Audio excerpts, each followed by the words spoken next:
그래서 우리는 룻기서를 살피고 있습니다.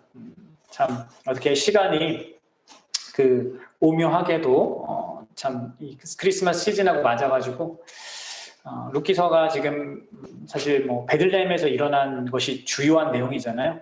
우리 예수님의 탄생하신 그 고향인 그곳에 있던 일들이 지금 룻기서의 내용인데 참 의미가 있는 것 같습니다. 또 하나님께서 특별한 그 섭리 가운데서 우리로 하여금 이 시즌에 이것을 보게 하신 게 정말 감사하다 이런 생각이 듭니다. 우리는 지난 시간까지 나오미가 어떠한 형편에 처했는지 얼마나 비참한 그런 상황에 이르게 됐는지를 함께 살펴봤습니다.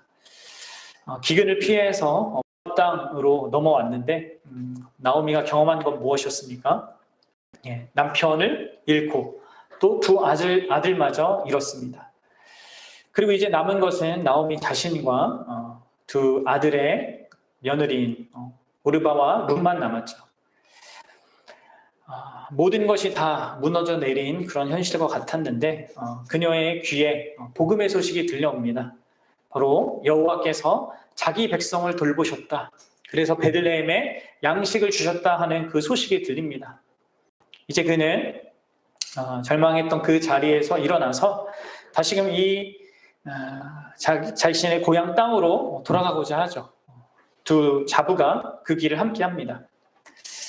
그렇게 돌아가는 중에 이 두 며느리, 두 자부를 생각했을 때 그들이 자신과 함께 하는 것은 아무래도 그들에게 뭔가 유익이 되지 못할 것 같다라는 생각이 들자 그들을 권면하기 시작하죠. 너희 집으로, 너희 나라로 돌아가라. 처음에는 룻과 오르바 둘 다 이 나오미의 권면을 거절하였지만 결국 오르바는 나오미에게 작별을 하죠. 그런데 오늘 우리가 읽었듯이 14절에서 룻은 나오미를 붙듭니다. 여러분들은 이 룻의 선택을 어떻게 생각합니까? 사실 이 룻기에서는 다양하게 선택이라는 어떤 주제를 계속 반복해서 우리에게 보여주고 있습니다. 엘리멜렉과 나오미가 선택을 한 거잖아요. 그렇죠? 그 땅에 베들레헴, 양식이 없는 그 베들레헴 땅에 머물 거냐? 아니면 떠날 거냐? 또 어떤 땅으로 갈 거냐? 그래서 모압 땅을 선택한 거고 이렇게 선택이라는 개념이 이렇게 계속 깔려 있죠. 그리고 이제 나오미도 선택을 해야 했어요. 그렇죠? 오르바와 룻과 함께 갈 거냐? 아니면 혼자 갈 거냐? 우리의 인생이 그렇듯이 항상 모든 것이 이런 선택의 기로에 항상 우리 놓이게 되고 뭔가를 항상 선택하게 됩니다. 그런데 여러분들 지금 룻의 선택은 어떤 의미에서 정말 이해할 수가 없는 그런 선택이죠. 대부분 우리가 행하는 그런 선택과 전혀 다른 선택을 하고 있습니다.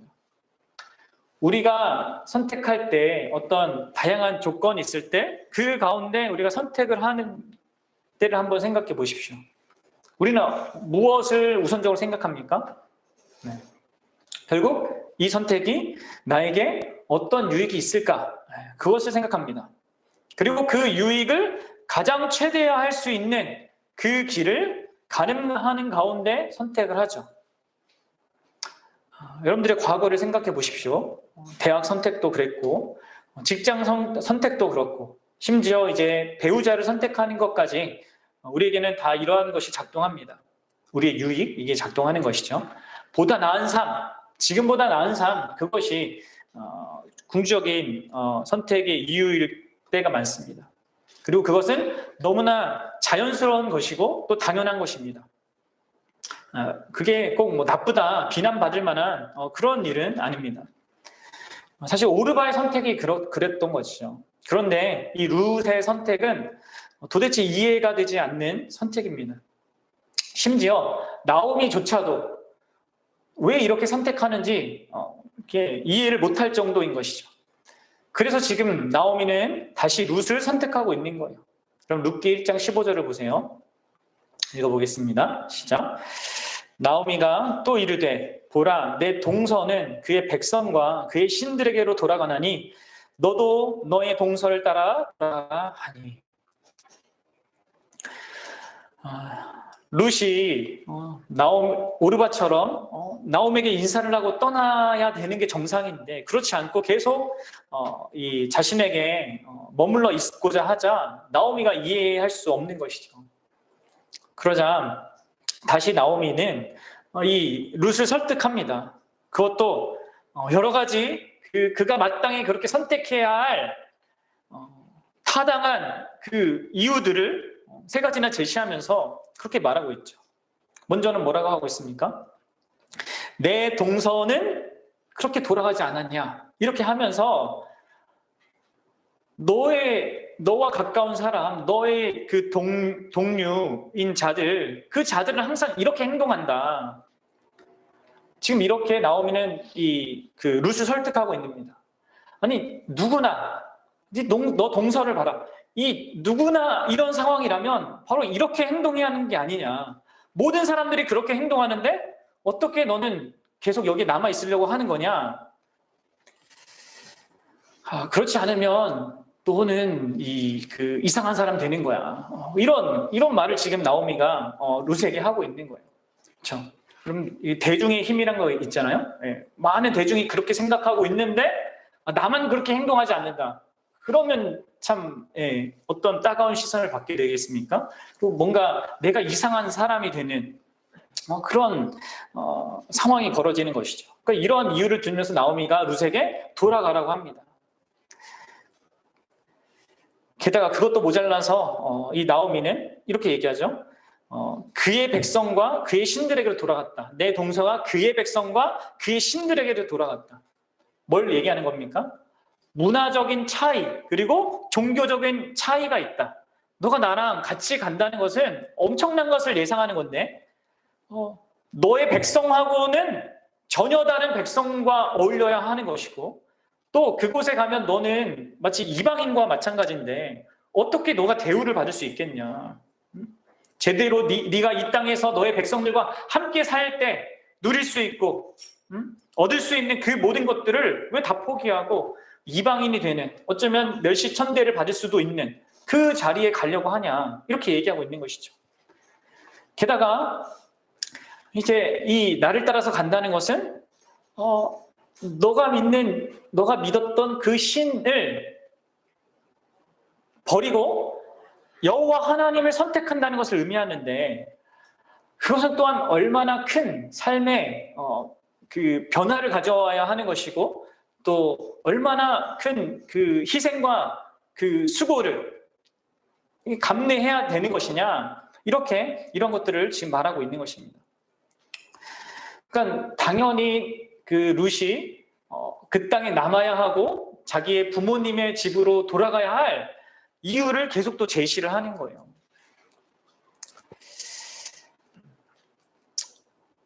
이러한 나오미의 마음은 진심이었고 룻을 생각하는 그녀의 마음이 또한 진정했다는 것을 우리는 잘 알 수 있습니다. 그런데도 불구하고 룻은 이러한 모든 일들이 진짜 분명한 현실임에도 불구하고 그는 나오미를 위해서 이해할 수 없는 선택을 해요. 여러분들 오늘 우리는 이 룻의 선택을 통해서 한 가지 주제를 이렇게 더 생각해 볼 건데요. 그것은 바로 헤세드라는 겁니다. 제가 헤세드가 뭐라고 했습니까? 언약적 사랑이라고 했죠. 언약적 사랑. 마땅히 해야 하는 것 이상으로 행하는 그 사랑, 그것을 지금 기준으로 이 룻이 선택하고 있는 거예요.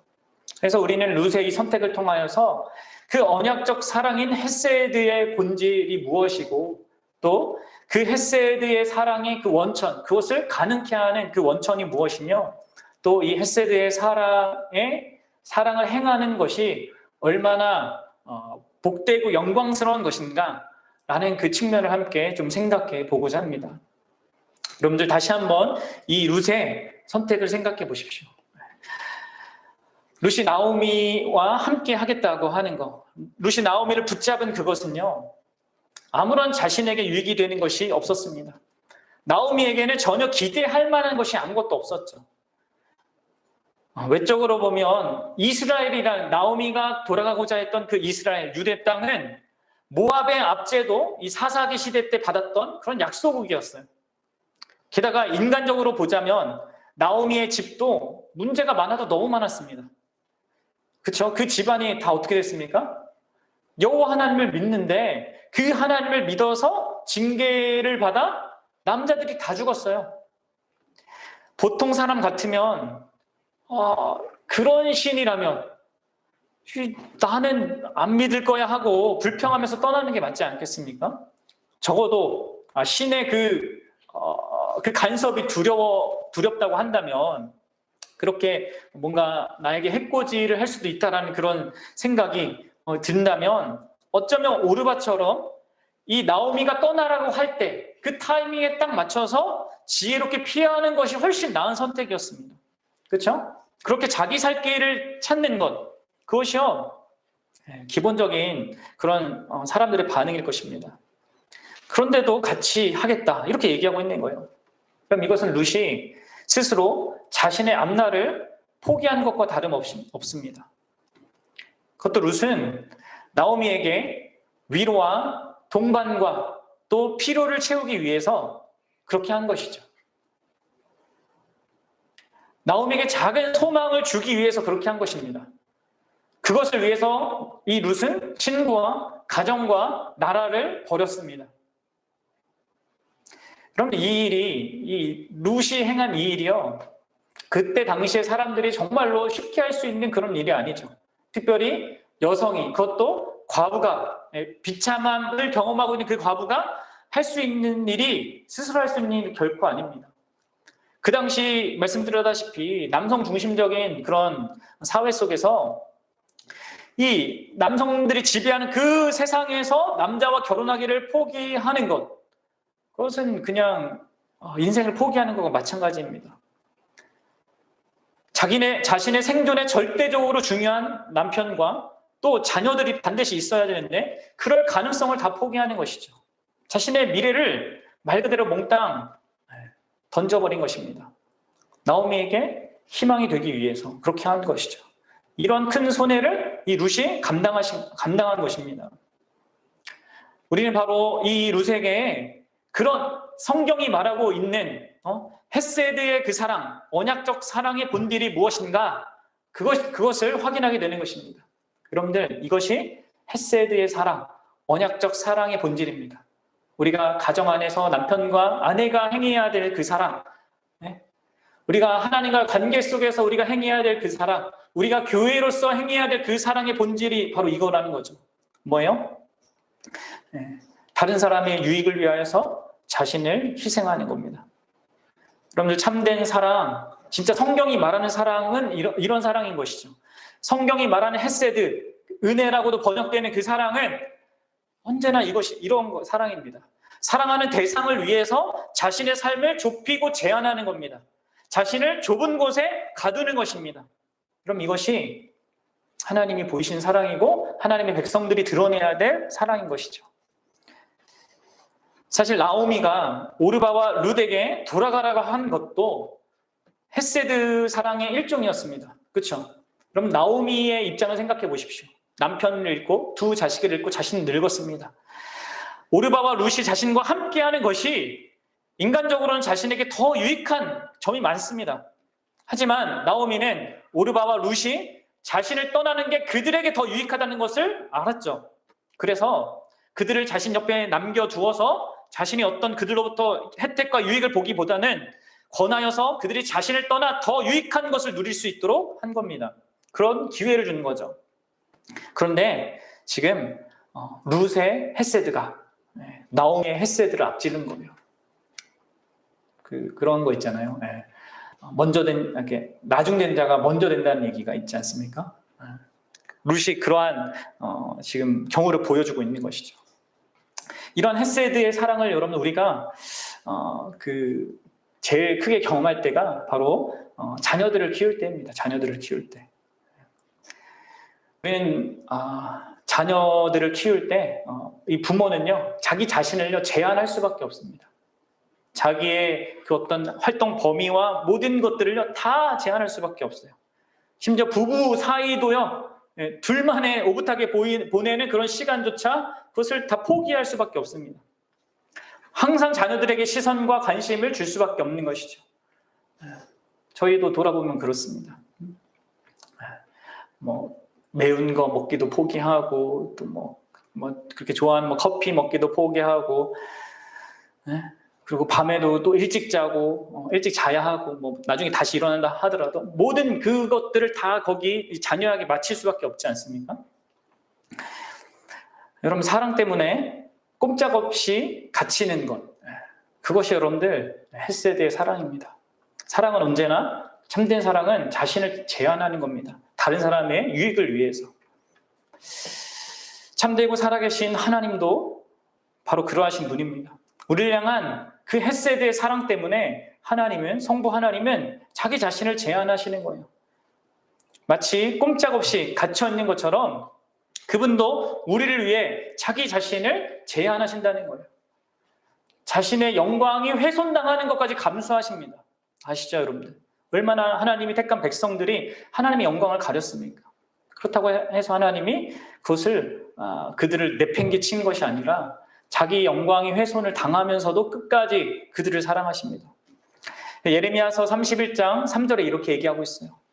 옛적에 여호와께서 나에게 나타나사 내가 영원한 사랑으로 너를 사랑하기에 인자함으로 너를 이끌었다 하였노라.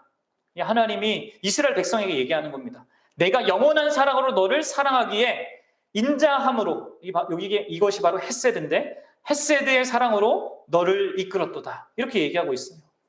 여러분, 구약에서 누구보다도 헤세드를 많이 행하시는 분은 바로 하나님입니다. 이스라엘에게 그렇게 계속 거부를 당하시고 배반당하심에도 불구하고 하나님은 그 이스라엘 향한 그 자신의 사랑을 결코 포기하지 않으십니다. 그리고 우리가 보고 있는 이 룻기 배경, 그 사사기 시대 때에도 하나님 이스라엘에게 헤세드의 사랑을 베푸지 않습니까? 이스라엘이 죄를 범해서 그 기근으로 징계하였지만 다시 양식을 주시지 않습니까? 자기의 백성을 돌보신다, 이렇게 성경은 말하고 있는 거예요. 그리고 하나님은 더 구체적으로 그렇게 나라적으로 뿐만 아니라 한 개인의 가정 속에 나오미의 삶에도 관여를 하시죠. 여러 가지 그 문제들로 그녀를 징계는 하였지만 다시금 하나님께서는 이 나오미에게 헤세드를 베풀고 있습니다.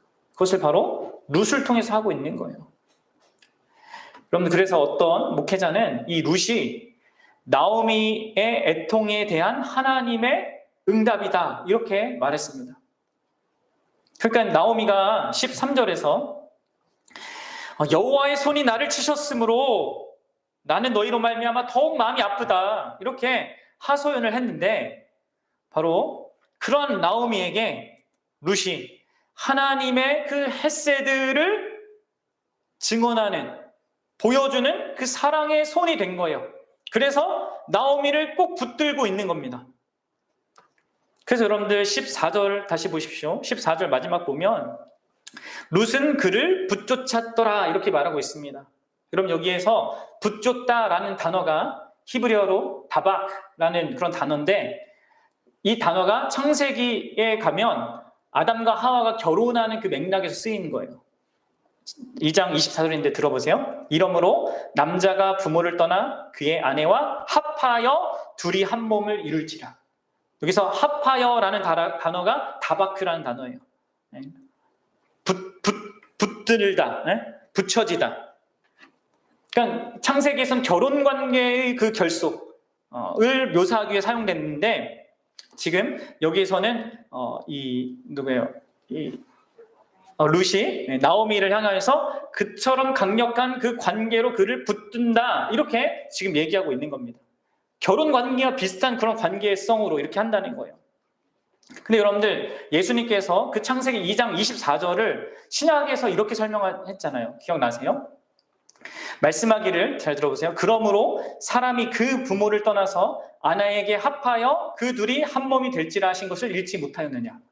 2장 24절을 지금 인용하신 거죠. 그리고 이렇게 얘기해요.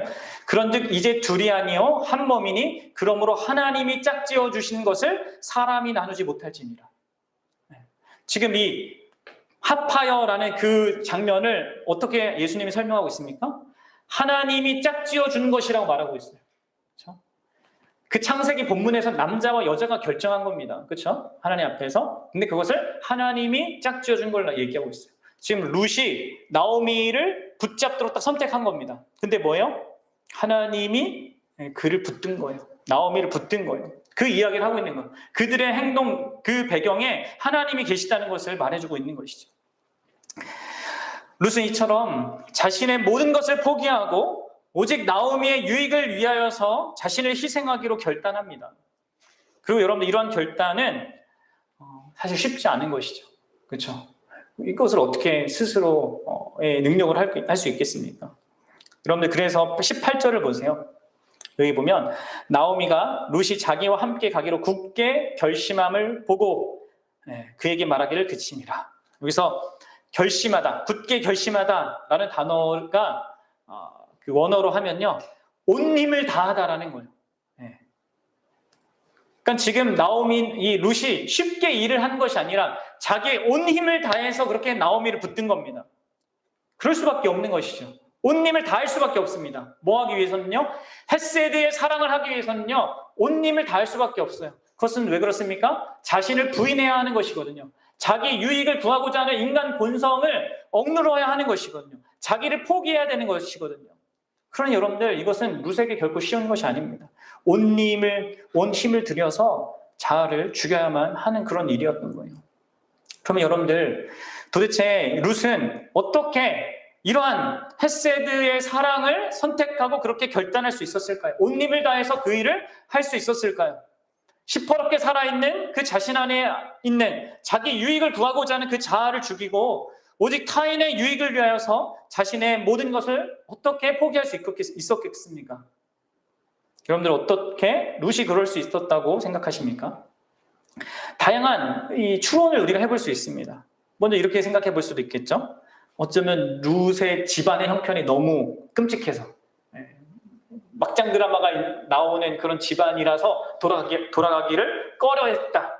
차라리 저기가 나을지 모르겠다라는 생각으로 그런 결정을 했을 수도 있겠죠.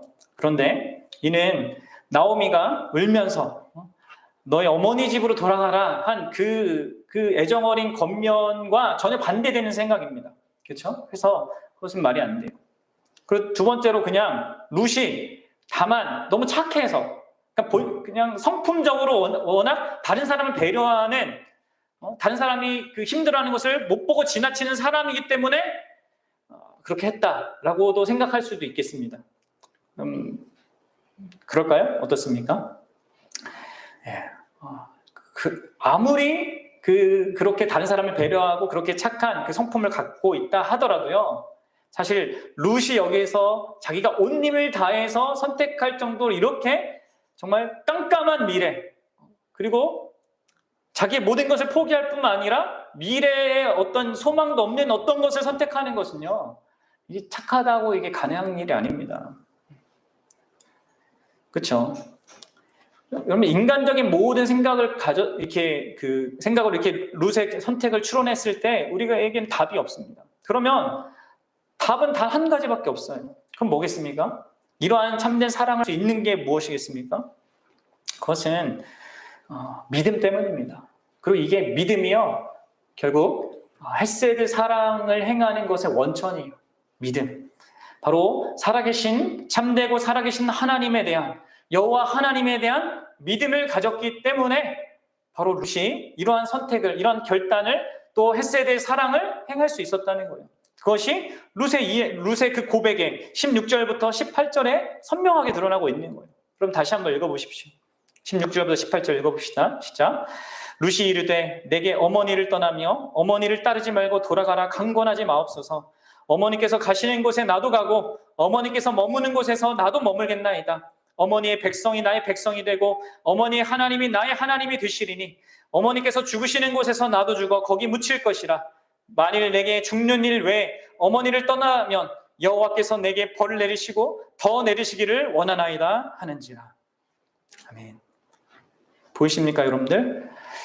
많은 사람들이 이 본문을 마치 룻이 나오미에게 어떤 효심을 표현하는 것으로 생각하고 이렇게 설교하는 경우가 있는데 그렇지 않습니다. 그래서 지금 효심을 말하고 있는 것이 아니에요. 지금 룻은 신앙의 고백을 하고 있습니다. 어머니의 하나님이 나의 하나님이 되시리니, 이게 가장 중간에 있고요. 그 17절에는 그 여호와 하나님, 이 모압 여인으로서는 사실 그 하나님을 여호와로 부른다는 것은 상당히 이상한 일이거든요. 왜 여호와는 이스라엘 백성에게만 불려지는 그런 이름이에요. 근데 지금 그렇게 여호와 하나님을 부르고 있습니다. 그 말은, 이 맥락에서 가장 중요한 것은 이 하나님에 대한, 이 룻의 고백 중에 중요한 것은 하나님에 대한 고백이라는 거예요. 바로 여러분들 말하는 게 뭡니까? 믿음이 헤세드 사랑의 원동력이라는 거예요. 사도 바울의 말대로 그리스도인의 삶에는 분명 사랑으로 역사하는 믿음이 있는 것입니다. 여러분들, 사랑할 수 있는 힘은요, 언제나 믿음에서 나옵니다. 이것을 아셔야 합니다. 왜 그렇습니까? 왜 그러냐면 우리는 스스로 진정한 그 사랑, 타인을 유익을 위해서 나를 희생하는 그 사랑을 행할 능력과 또 그것을 지속할 능력이 없기 때문에 그렇습니다. 우리는요, 언제나 하나님을 의존해야 돼요. 타인을 위한 사랑의 그 짐을 우리가 감당하기 위해서는 하나님의 그 사랑의 뿌리를 내려야 하는 것입니다. 사랑하는 여러분, 룻은 그렇다면 과연 어떻게 하나님을 믿었을까요? 하나님의 사랑을 신뢰할 수 있었을까요? 뭐라고 하고 있습니까? 16절 하반절에 어머니의 하나님이 나의 하나님이 되리라, 이렇게 얘기하고 있습니다. 거기서 우리는 힌트를 발견할 수 있어요. 그렇죠? 어떻게 해요? 어머니의 하나님, 뭘 본 겁니까? 나오미를 통해서 여호와 하나님이 진짜 하나님이구나, 다른 하나님이구나, 이것을 발견한 거 아니겠습니까? 여러분들, 바로 하나님께서, 달리 얘기하면, 우리가 이렇게 설명하면 이렇게 룻이 막 했다 이렇게 생각하는데 그게 아니라, 여러분 보셔야 됩니다. 하나님께서 나오미를 통해서 룻을 찾아온 거예요. 정확하게 얘기하면 하나님께서 나오미를 통하여서 자기 자신이 어떠한 존재인지를 드러내신 겁니다. 그렇게 해서 모압 여인인 이 룻이 하나님에 대한 믿음을 갖게 된 것이죠. 그럼 지난번에 설명했다시피 모압 사람은 원래 하나님의 총회에 들어오지 못한다고 신명기에 선언되어 있습니다. 그런데 하나님이 찾아오시면 그렇게 하나님의 백성이 아닌 자가 하나님의 백성이 되는 일이 있게 되는 겁니다. 그러니까 우리가 가진 어떤 조건으로는, 룻이 가진 조건으로는 하나님의 백성이 될 수 있는 가능성이 없지만, 하나님이 찾아오시자 그가 가진 그 모압 여인이라는 그 조건에도 불구하고 하나님이 백성이 되는 믿음이 그녀에게 생긴 거예요. 그리고 이 믿음이 정말 하나님이 주신 게 맞다라는 것이 확실한 것이, 너무나 확실한 것이 무엇입니까? 바로 나오미를 보고 하나님을 봤다는 거예요. 여러분, 나오미가 지금 어떤 상태에 있습니까? 절대 망한 그런 상태, 아무런 소망도 미래도 없는 상태 아닙니까? 그런데 그녀를 통해서 하나님을 만나요. 물론 이 룻이 죽은 남편과 또 시어머니 나오미에게 사는 동안에 한 10여 년 동안 여호와에 대한 수많은 그런 이야기를 들었겠죠. 그렇죠? 그래서 그런 진리들이 어느 정도 그럴 수 있겠구나, 그렇게 자신 안에 이렇게 새겨졌을 겁니다. 그런데 아마도 가장 결정적으로 이 룻은 이 나오미가 고난을 당하는 그 과정을 보면서 바로 그 과정 가운데 나오미가 보인 연약하지만 분명한 하나님에 대한, 여호와 하나님에 대한 그 신앙을 보면서 아마도 하나님에 대한 확신을 갖지 않았을까, 이런 생각을 우리는 해볼 수 있습니다. 모든 것이 그렇게 불확실한 상황 속에서도 나오미가 소망을 잃지 않고 여호와 하나님께 소망을 두는 그런 모습을 보면서 뭘 생각했겠습니까? 하나님과 이스라엘 백성의 관계는 이게 일반적인 종교에서 신과 갖는 관계가 다르구나, 이것을 깨닫지 않았겠습니까? 또 그 가운데 이 나오미가 자신의 유익을 구하지 않고 먼저 언제나 며느리들을 생각하는 그 삶, 그리고 심지어 이 가장 결정적인 순간에도 그렇게 행하는 것을 보면서 이 나오미가 믿는 하나님에 대한 이해가 너무나 달라지지 않았겠냐는 거예요. 특별하게 와닿지 않았겠냐는 거예요. 그래서 그가 지금 이러한 그러한 나오미를 통해 발견한 그 하나님에 대한 믿음을 그리고 그동안 들어왔던 그런 모든 그 설명들 있잖아요. 그런 것들이 다 이렇게 종합되어서 그에게 이러한 믿음의 고백이 가능하게 된 것이겠죠. 하나님께서 그렇게 행하신 것입니다. 그럼 우리는 흔히 이런 생각을 하잖아요. 기독교인들이 내가 잘 돼야지 다른 사람을 하나님께 이끌 수 있다. 여러분들이 잘 돼야지 전도를 잘할 수 있다. 이런 말을 심지어 이게 목회자들도 하는데 여러분들 그것이 룻기가 우리에게 보여주지 않습니까? 그런 말들이 얼마나 우리 하나님을 염두에 두지 않는 것인지, 얼마나 큰 착각인지. 여러분들 믿음은 우리의 어떤 유리한 조건이 만들어내는 것이 아닙니다. 여러분 요한복음에서도 우리가 봤잖아요. 니고데모가 모든 좋은 조건이 있었지만 예수님이 얘기하지 않습니까? 거듭나지 않으면 안 된다. 여러분들 믿음은 우리가 만들어내는 것이 아니라 하나님이 찾아오셔서 우리에게 창조해 내시는 겁니다. 그래서 선물이라고 하는 거예요. 우리는 이것을 기억해야 하는 거예요. 그런데 여러분들 이렇게 그런 믿음, 하나님에 대한 믿음, 이 믿음은 하나님에 대한 믿음입니다. 하나님이 어떤 분이신가에 대한 믿음입니다. 나의 어떠한 그 각오나 결정의 문제가 아니라 하나님이 어떤 분에 대한 그 믿음이고 그것으로 말미암아 지금 이 룻은 그 헤세드의 그 사랑을 지금 행하고 있는 거예요.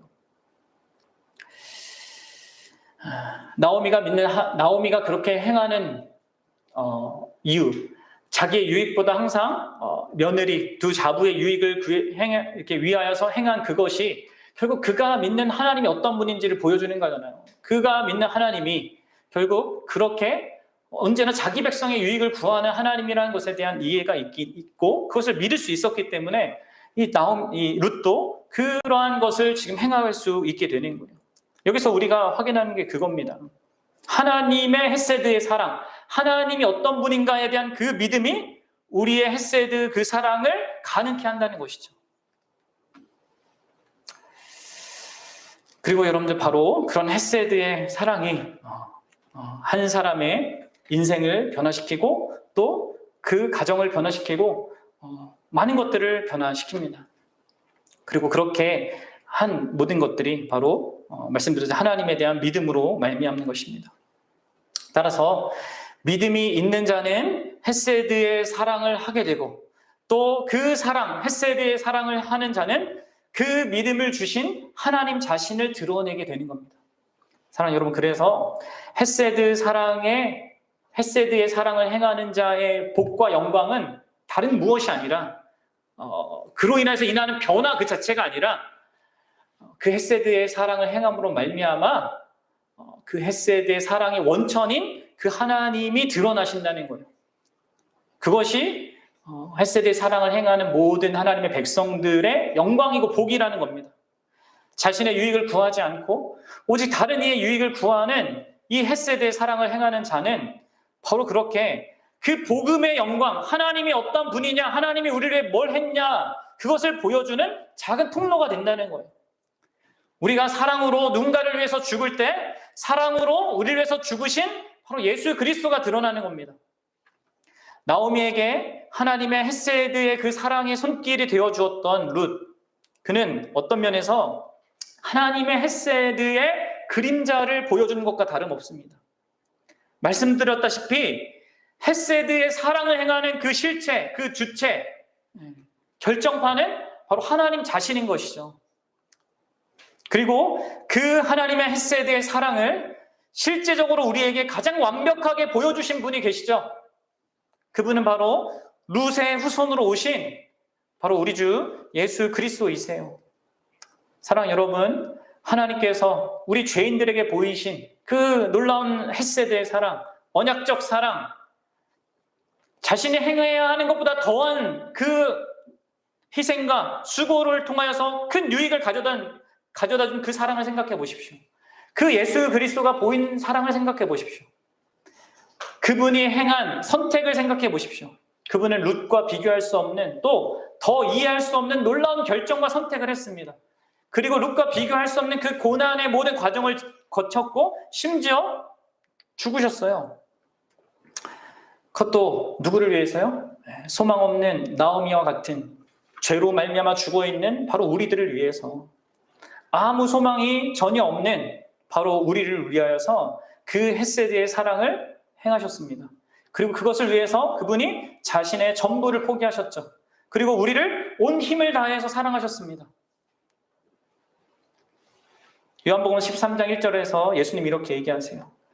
예수께서 자기가 세상을 떠나 아버지께로 돌아가실 때가 이른 줄 아시고 세상에 있는 자기 사람들을 사랑하시되 끝까지 사랑하시니라.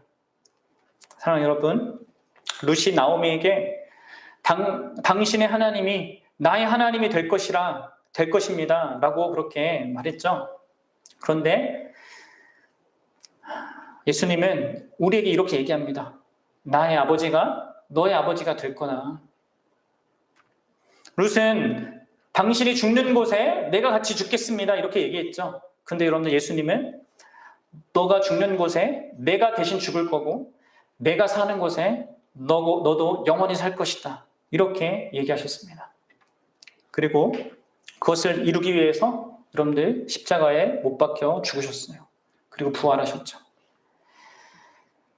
그 어떤 것도 예수님 자신과 우리의 그 사랑, 예수님이 우리를 향하여서 베푸신 그 사랑을 끊지 못할 것이다 이렇게 단언한 것입니다. 그리고 이를 로마 그 사도 바울이 에베소서에서 이렇게 표현합니다.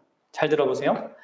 허물로 죽은 우리를 그리스도와 함께 살리셨고 또 함께 일으키시사 그리스도 예수 안에서 함께 하늘에 앉히시니. 허물로 죽은 우리를 그리스도와 함께 살리셨고 또 함께 일으키시사 그리스도 예수 안에서 함께 하늘에 앉히시니. 하나님이 예수 그리스도를 통하여서 그 놀라운 헤세드의 사랑을 우리에게 이렇게 베풀었다. 허물로 죽은 우리를 위하여서 그렇게 했다. 우리를 살렸고 함께 하늘에 앉혔다. 사랑하는 여러분, 우리는 룻의 고백에서 그의 후손으로 오신 예수 그리스도의 고백을 들을 수 있습니다. 룻이 나오미를 붙들었던 것처럼 예수 그리스도께서는 우리를 붙드십니다. 그리고 우리를 붙드신 그 손을 놓게 만들 것은 이 세상에 무엇도 그 누구도 없는 것입니다. 그래서 바울이 로마서 8장에서 이렇게 얘기하죠. 내가 확신하노니 사망이나 생명이나 천사들이나 권세자들이나 현재일이나 장래일이나 능력이나 높음이나 깊음이나 다른 어떤 피조물이라도 우리 주 그리스도 예수 안에 있는 하나님의 사랑에서 끊을 수 없으리라. 사랑하는 여러분, 우리가 믿는 예수님이 바로 그러하신 분이십니다. 그 끊을 수 없는 사랑으로 우리를 사랑하시는 분이십니다. 그리고 우리가 이 사랑, 자기의 전부를 다해서 우리를 사랑하셨고 가장 큰 유익을 우리에게 제공하신 그분에 대한 그 사랑을 우리가 확실히 믿는다면 우리도 룻처럼 그렇게 헤세드의 사랑을 우리 삶의 주변에 있는 자들에게, 이웃에게 행하며 살 수 있는 자들이 될 것입니다. 그리고 우리는 그렇게 나의 유익보다 다른 사람의 유익을 먼저 구할 때 일어나는 그런 변화들을 분명하게 보게 될 것입니다. 그러나 우리가 또한 기억해야 될 것은 우리가 만드는 변화는 작은 변화일 뿐입니다. 진정한 변화는 항상 예수 그리스도, 하나님 그분이 우리에게 가져다 주신다는 것. 또 그 진정한 변화와 축복은 반드시 그분을 통하여서 또한 다른 자들에게 주어져야 한다는 것을 여러분들 기억하십시오. 우리가 행하는 헤세드의 궁극적인 목적은 예수 그리스도가 행하시는 헤세드를 드러내는 데 있다는 것을 알아야 합니다. 그리고 그렇게 살아가는 것이 하나님의 백성다운, 하나님의 창조된 그 형상을 소유한 자다운, 그리고 구원받은 자다운 삶의 영광이라는 것입니다. 저와 여러분들이 이것을 아는 자로서 정말 이 땅을 살아갈 수 있었으면 좋겠습니다. 예수 그리스도께서 우리에게 언제나 베푸시는 그 놀라운 헤세드의 사랑, 우리를 붙드신다는 것을 기억하시고, 내가 세상 끝날까지 너희와 항상 함께 하리라 하신 그 약속이 우리를 붙들어서 우리를 결국 복되게 하고야 만나는 것을 아는 자로서 여러분들 살아가시고, 그런 든든함 속에서 여러분들이 옆에 있는 자들을 헤세드의 사랑으로 사랑할 수 있었으면 좋겠습니다. 우리 같이 함께 기도합시다.